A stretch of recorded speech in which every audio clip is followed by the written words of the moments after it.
Climacus and Anti-Climacus, a dialectical discovery by Anti-Climacus. Postscript. From the Journals of Soren Kierkegaard, 10.6b, number 48. I, Anti-Climacus, who wrote this little book, a poor, simple, mere man, just like most everybody else, was born in Copenhagen, and am just about, yes, exactly, the same age as Johannes Climacus, with whom I, in one sense, have everything in common, but from whom, in another sense, I am utterly different. He explicitly says of himself that he is not a Christian. This is infuriating.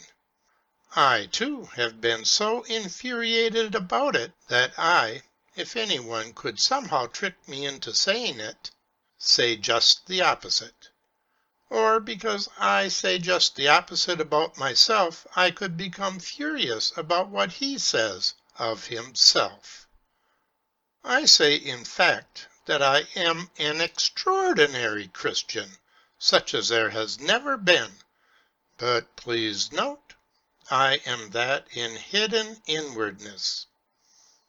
I shall see to it that no one, not one, detects anything, even the slightest.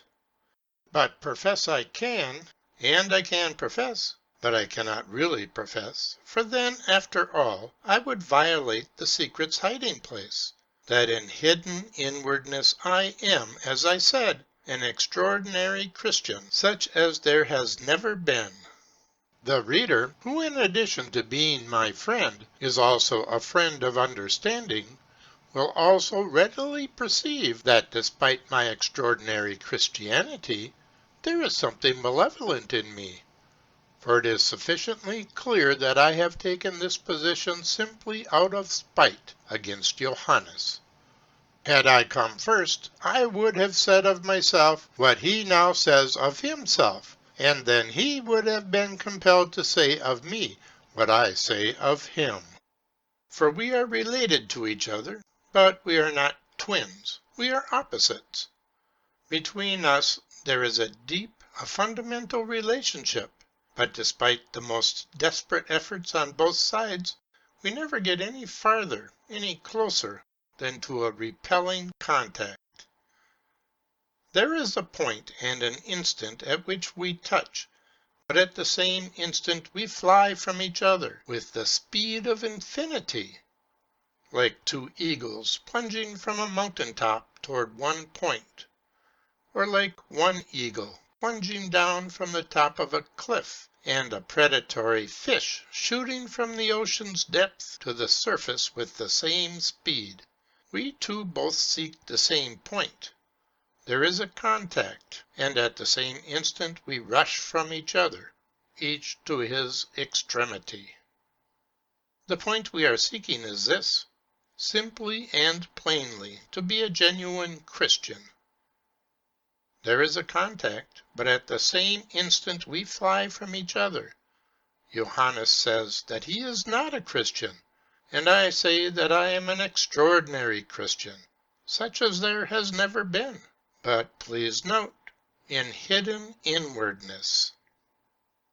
If it should happen sometime that we switched identities at the instant of contact, so that I would say of myself what Johannes says of himself, and conversely, it would make no difference.